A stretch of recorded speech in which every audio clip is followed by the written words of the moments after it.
আসসালামু আলাইকুম। আপনাদের সাথে আছি আমি সাবরিনা আলম। শুরুতেই ক্রাউন সিমেন্ট সংবাদ শিরোনাম। গাউসিয়া কমিটি বাংলাদেশ, সৌদি আরব আল দোয়াদমি শাখার উদ্যোগে মাসিক খতমে গেয়ারভি শরীফ ও দাওয়াতে খায়ের মাহফিল অনুষ্ঠিত।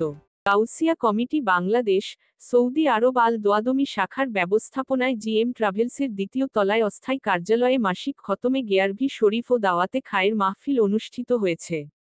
দ্বীন ও ইসলামের মর্মবাণী প্রচার এবং আধ্যাত্মিক উন্নতির লক্ষ্যে আয়োজিত এই মাহফিলে ধর্মপ্রাণ মুসলমানরা উপস্থিত হন। অনুষ্ঠানে সভাপতিত্ব করেন আলহাজ মুহাম্মদ মহসিন খান, সেক্রেটারি, গাউসিয়া কমিটি বাংলাদেশ, সৌদি আরব আল দোয়াদমি শাখা। প্রধান অতিথি হিসেবে উপস্থিত ছিলেন বিশিষ্ট ইসলামিক চিন্তাবিদ ও গাউসিয়া কমিটি বাংলাদেশ, সৌদি আরব আল দোয়াদমি শাখার উপদেষ্টা, আলহাজ মাওলানা শাহনেওয়াজ চৌধুরী আল কাদেরী। তিনি তার বক্তব্যে ইসলামের মূলনীতি ও গেয়ারভি শরীফের গুরুত্ব তুলে ধরেন।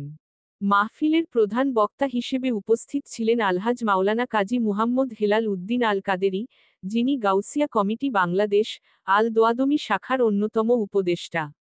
তিনি কোরআন হাদিসের আলোকে গুরুত্বপূর্ণ আলোচনা পেশ করেন। বিশেষ অতিথি হিসেবে উপস্থিত ছিলেন এইচ.এম. ফরিদুল আলম আশরাফি, যিনি গাউসিয়া কমিটি বাংলাদেশ, আল দোয়াদমি শাখার দাওয়াতে খায়ের সম্পাদক। উনি সমসাময়িক বিষয় নিয়ে আলোচনা রেখেছেন। বিশেষ বক্তা হিসেবে উপস্থিত ছিলেন সাজেদ সিটি মসজিদের খতিব হাফেজ মুহাম্মদ কামাল উদ্দিন। তার সুরলিত কণ্ঠে পবিত্র কুরআন তেলাওয়াত ধর্মপ্রাণ মুসল্লিদের মুগ্ধ করে।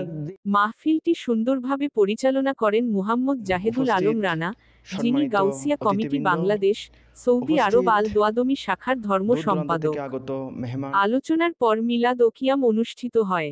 পরিশেষে বিশিষ্ট ইসলামিক চিন্তাবিদ আলহাজ মাওলানা শাহনেওয়াজ চৌধুরী আল কাদেরীর পরিচালনায় এক হৃদয়স্পর্শী দোয়া ও মোনাজাতের মাধ্যমে মাহফিল সম্পন্ন হয়। দোয়াতে দেশ, জাতি ও মুসলিম উম্মাহ শান্তি, সমৃদ্ধি ও কল্যাণ কামনা করা হয়। গাউসিয়া কমিটির এই নিয়মিত দিনী আয়োজন ভবিষ্যতে আরও বৃহৎ পরিসরে অনুষ্ঠিত হবে বলে কর্তৃপক্ষ আশা প্রকাশ করেছেন। Farzana Sultana, GCD news 24, Chittagong.